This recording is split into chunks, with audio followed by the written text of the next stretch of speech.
룻기의 키워드는 영원한 축복을 선택한 룻, 이렇게 우리가 생각해도 좋을 것입니다.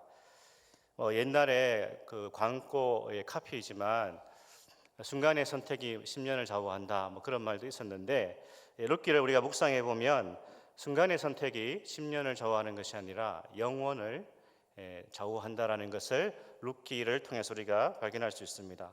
이방 여인인 룻은 그녀의 시어머니 나오미와 여호와 하나님을 선택했죠.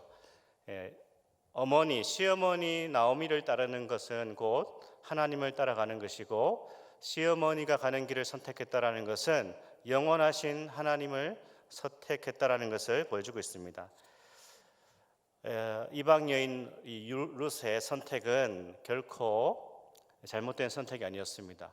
현실적으로 봤을 때는 매우 어리석은 선택같이 보였지만, 신앙적인 관점에서, 영적인 관점에서, 그리고 하나님의 관점에서 볼 때 룻의 선택은 그야말로 정말 복된 선택, 룻의 미래는 점점 찬란하게 빛나고 있다는 것을 우리는 룻기를 계속 읽어나가면서 발견하고 있습니다. 룻이 일하러 간 밭이 보아스의 밭이었다. 이것을 성경은 우연이라고 우리의 관점에서 말씀하고 있지만, 그것은 하나님의 뜻과 섭리라는 것을 지난 시간에 살펴봤습니다. 마침 룻은 보아스를 만나게 되죠. 그렇습니다. 말씀을 따라가고 믿음을 선택하면 언제나 살 길이 열리고 희망을 만나게 되는 것입니다. 그래서 우리는 항상 눈에 보이는 것이 아니라 눈에 보이진 하나님을, 보이지 않는 하나님을 따라가야 되고, 주님의 진리의 말씀을 따라갈 때에 거기에 살 길이 있게 되고요, 또 거기에 희망을 우리는 발견하게 되는 것이죠. 오늘 이 보아스는 밭에서 만난 룻을 향해서 이렇게 말을 건넵니다. 내 딸아. 이렇게 보아스가 룻을 향해서 말하고 있죠. 우리는 여기서 이제 보아스의 나이를 대충 짐작할 수 있습니다. 이 내 딸아라고 하는 것은 물론 이제 아버지가 자녀에게 하는 그런 호칭이죠. 이 호칭은 나오미가 룻을 부를 때도 내 딸아 이렇게 불렀다라는 것을 우리는 룻기에서 만나게 되는데, 이 호칭에서 알 수 있듯이 보아스는 제법 나이가 든 사람이라는 것을 알 수 있습니다. 그리고 학자들의 그 주석에 의하면 아마 45세에서 55세 사이일 것이다, 그렇게 이야기하고 있습니다. 이 호칭은 굉장히 생뚱맞아 보이지만, 지금 보아스가 룻을 그야말로 딸처럼, 가족처럼 생각하고 있다라는 것을 보여주고 있습니다.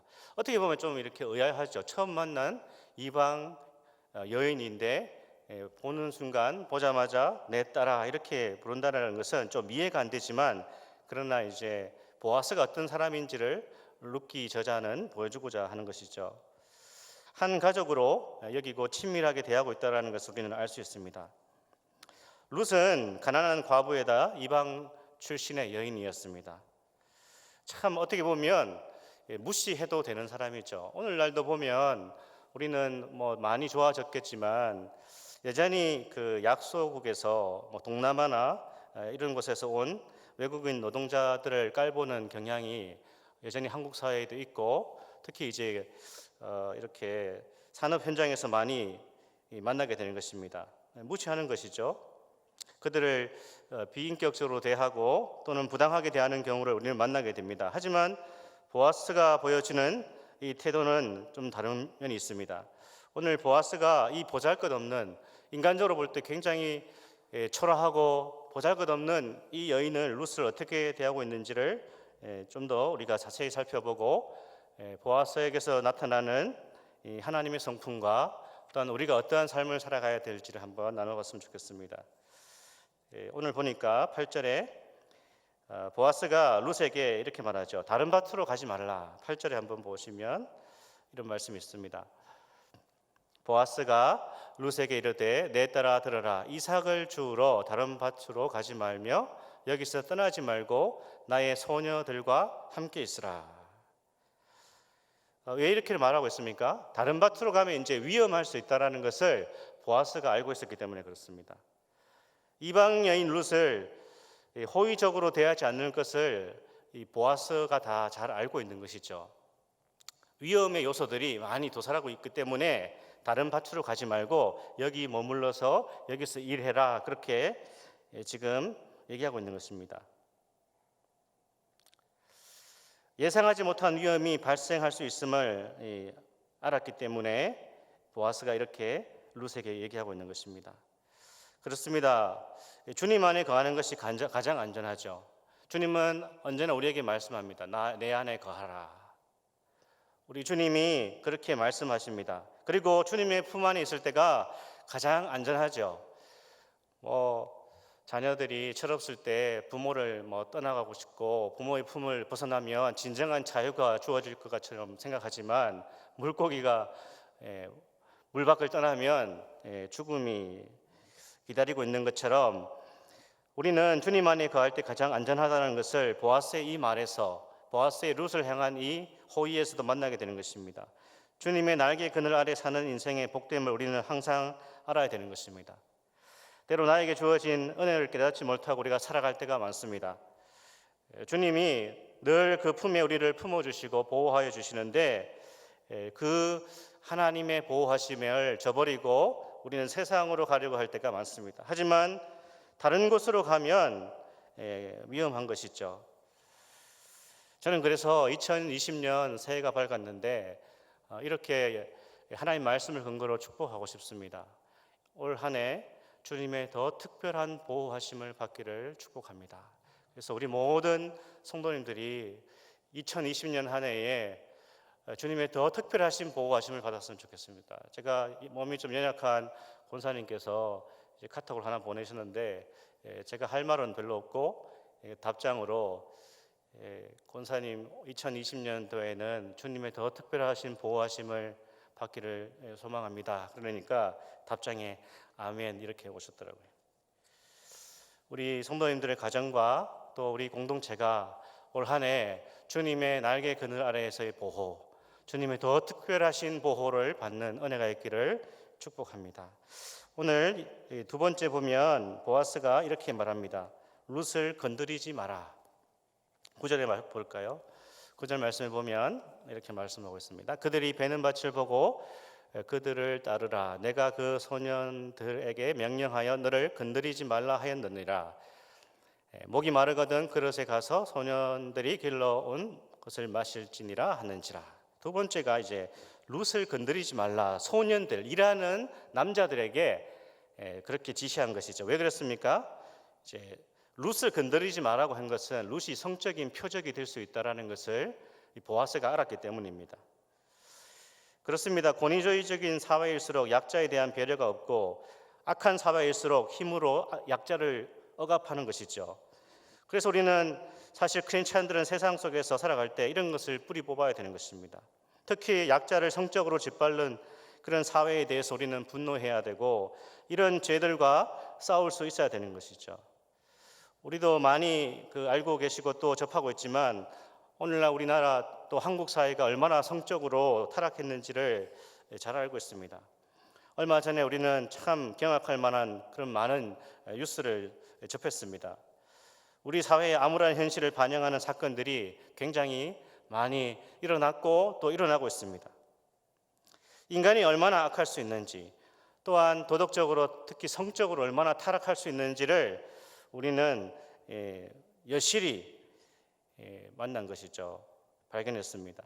특히 여성들을 성적인 대상으로 생각하고 돈과 어떤 비인격적인 수단으로 여성들의 인권을 장난질했다라는 것은 굉장히 추악한 것이고 또 죄악된 것이죠. 이것은 오늘날 우리와 상관없는 이야기가 아닙니다. 연예계나 정치인들만의 이야기가 아니라 권력을 가진 사람들만의 이야기가 아니라 가정과 일터에서 일어날 수 있는 것이고 심지어 교회 안에서도 일어날 수 있는 위험성이 이런 문제일 것입니다. 그래서 우리는 늘 깨어 있어야 됩니다. 보아스는 얘기합니다. 룻을 건드리지 마라. 왜냐하면 굉장히 성적인 표적이 될 수 있는 그런 지금 상황이 룻이죠. 그렇게 이제 보아스는 룻을 배려하고 있습니다. 참 멋진 사람입니다. 세 번째 오늘 읽었던 것처럼 9절에 보면 길러온 물을 마셔라 그렇게 지시하고 있습니다. 보아스의 배려가 계속되고 있습니다.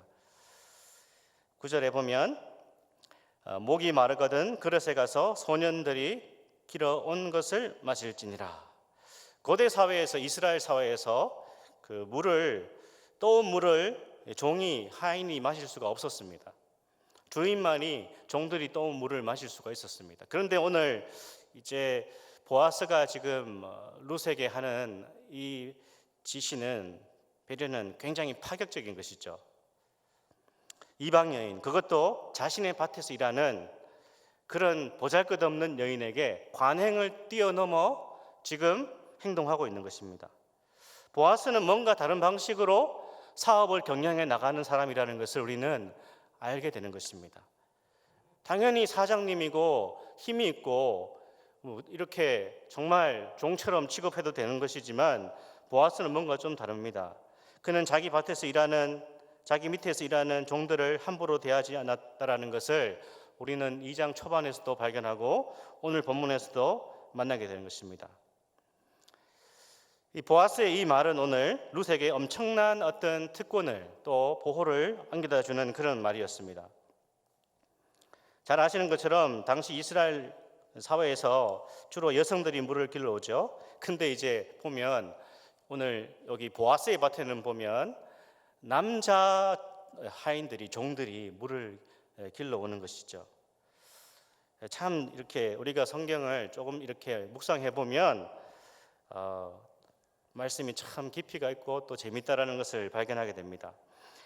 이 일을 남자들이 하고 있었는데 보아스가 그렇게 자신의 사업을 경영해 나간다라는 것을 알 수 있는 것입니다.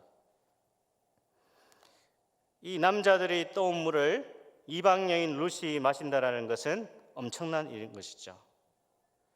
오늘 보아스는 관행, 관습, 그 사회의 어떤 관습을 뛰어넘어 행동하고 있다라는 것을 우리는 묵상할 수 있습니다. 보아스는 자신이 룻에게 보여야 할 의무, 그 책임 이상을 훨씬 뛰어넘어서 지금 행동하고 있습니다. 사랑이 이런 것이라고 우리는 느끼게 됩니다. 사랑이 이런 것이다. 사랑은 어떤 것이죠? 사랑은 의무를 넘어서는 것이죠. 사랑은 뭐겠습니까? 사랑은 안 줘도 되는데 주는 것입니다.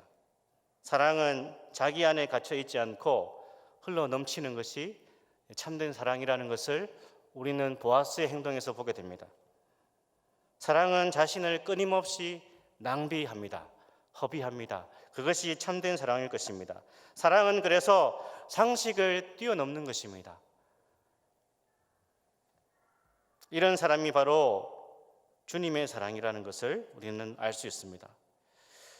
주님의 사랑은 조건이 없었던, 사랑할 만한 가치, 사랑할 만한 어떠한 조건이 없었지만 우리에게 자신을 내어주신 그것이 바로 우리에게 보여주신 하나님의 사랑이라는 것을 보아스의 행동에서 우리는 만나게 되는 것입니다.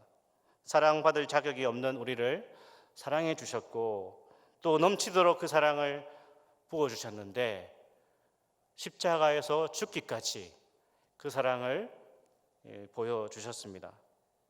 우리를 사랑하기 위해서 자신을 다 허비하신 것이죠. 여러분, 저와 우리 성도님들은 오늘 보아스와 같은 사랑을 언제 해보셨습니까? 언제 사랑이라는 것을 제대로 해보셨습니까?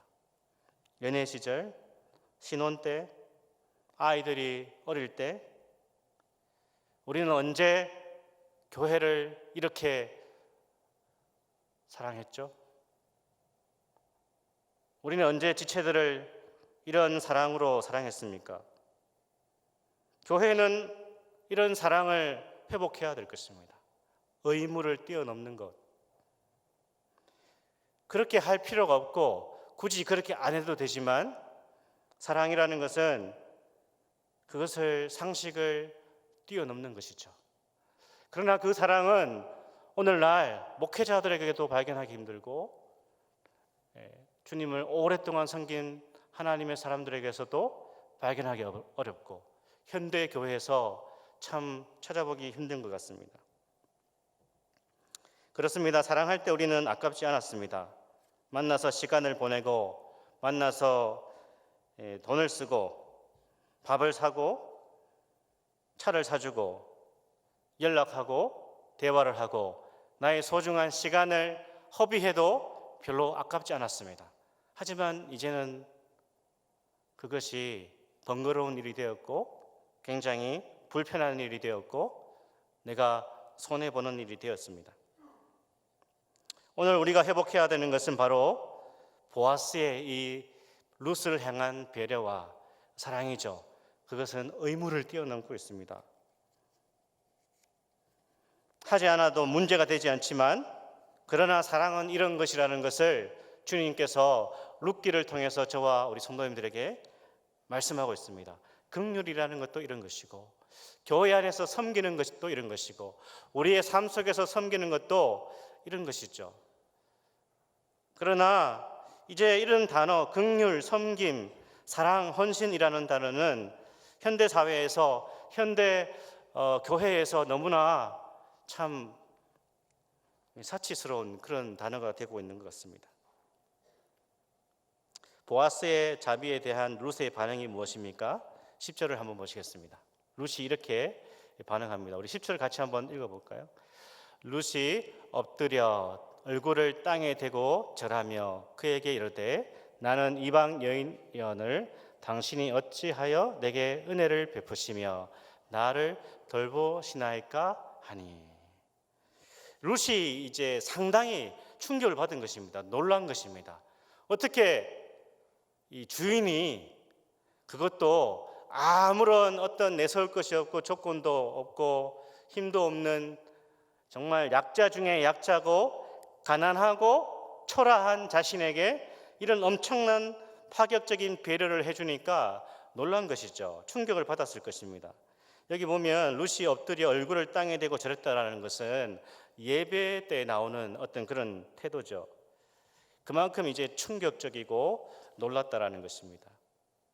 우리는 간혹 정말 겸손하고 믿음의 사람을 만날 때 놀라죠.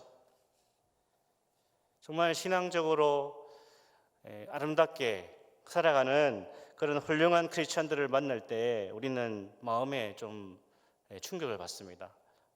아, 저런 분도 있구나. 저렇게 살아가는 신실한 사람들이 있구나. 그런 생각을 하게 됩니다.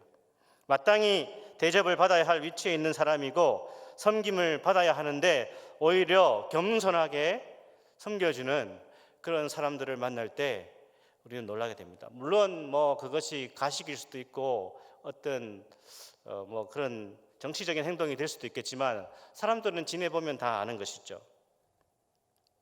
룻은 당황하여서 질문하고 있습니다.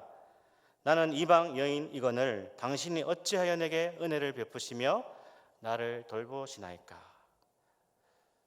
보아스의 대답이 뭐죠? 11절에 보면 보아스가 이렇게 대답합니다. 너의 선행을 이미 알고 있다. 그렇게 11절에서 이야기하고 있습니다.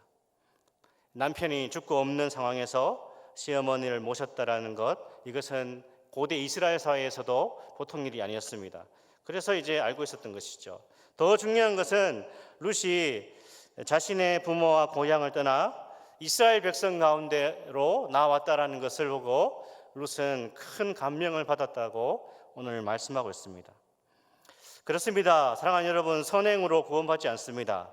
우리는 믿음으로 구원받습니다. 하지만 주님은 우리의 선행에 대해서, 우리의 착한 행실에 대해서 보상한다라는 것을, 갚아주신다라는 것을 우리는 룻기를 통하여서도 발견하게 되는 것입니다.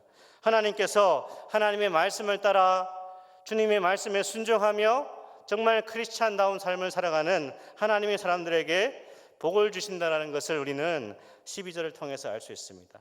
마태복음 10장 4절, 42절에서도 동일한 은혜를 주시는데, 저는 오늘 말씀의 근거에서 보면 하나님이 우리의 착한 행실과 선행에 대한 최고의 복은 하나님의 날개 아래 거하는 복. 이게 뭐죠? 제가 초도에 말씀드렸던 주님의 특별하신 보호를 받는 그런 복을 주시는 것이죠. 오늘 22절에 보면 하나님의 날개 그늘 아래 거하는 그런 축복을 지금 보아스가 하고 있습니다. 이것은 아브라함의 언약 관계로 들어온 룻에게 주어진 복입니다. 그에게 베풀어주는 하나님의 보상입니다. 사랑하는 여러분, 저와 여러분의 생애 가운데도 하나님의 특별하신 은혜와 복이 넘치는 그런 생애를 살아갈 수 있기를 소망합니다. 이런 확신을 가지고 우리는 살 수 있습니다. 정말 하나님이 살아계시고 모든 것에 하나님이 주권자가 되시고 모든 복과 모든 것의 주인이 되시는데, 주님께서 우리를 돌보아 주시고 우리의 필요를 채워주시지 않는다고 한다면 어떻게 그분이 참 하나님이 될 수 있습니까? 하나님은 우리에게 영적인 복뿐 아니라 이 땅을 살아갈 때 필요한 모든 복의 근원이 되시고 모든 복의 출처가 하나님으로부터 나오는 것이죠. 반드시 하나님은 우리의 생애에 필요한 것들을 허락하시고 또 갚아주시는 것이죠. 룻의 생애를 통해서 우리는 발견할 수 있는 것입니다. 우리가 마지막으로 오늘 생각하는 이 보아스라는 인물, 어떤 인물입니까?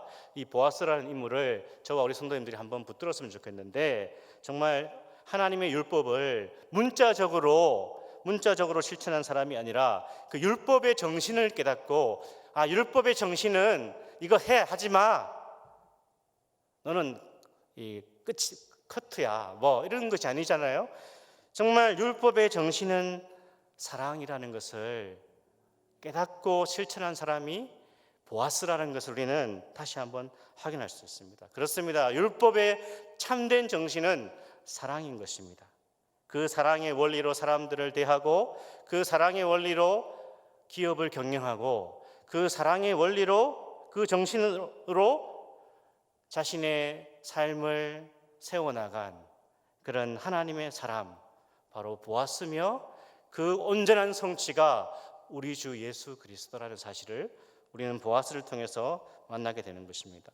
말씀의 의미를 올바로 깨닫고 말씀의 깊은 의도를 이해하고 삶에 적용하는 그런 크리스찬이 되기를 바랍니다. 의무를 뛰어넘는 사랑, 인색하지 않고 넉넉한 그런 사람, 약자를 보호할 줄 아는 사람, 세상의 악함에 대해서, 세상의 죄에 대해서 거부하고 싸우고 거절할 수 있는, 진리를 삶 속에서 실천할 수 있는 그런 용기 있는 크리스찬이 저와 우리 성도님들, 우리 푸른 수장 교회가 되기를 소망합니다.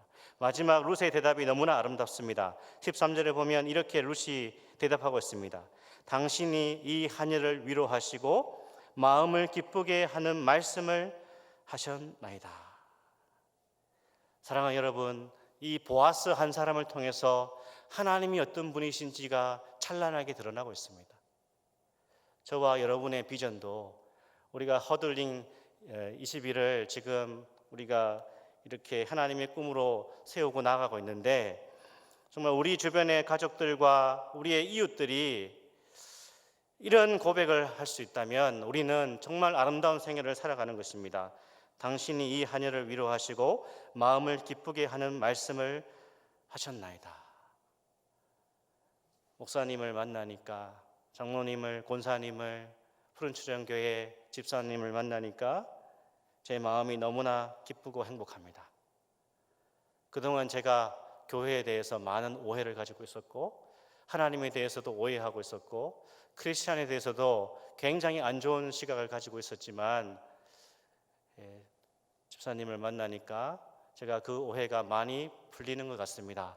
그런 어떤 꿈과 그런 비전을 품고 올해도 또 우리에게 주어진 생애를 살아간다면 하나님께서 크게 영광 받으시고 또 우리 교회를 크게 사용하실 줄 믿습니다. 이런 은혜가 있기를 소망합니다.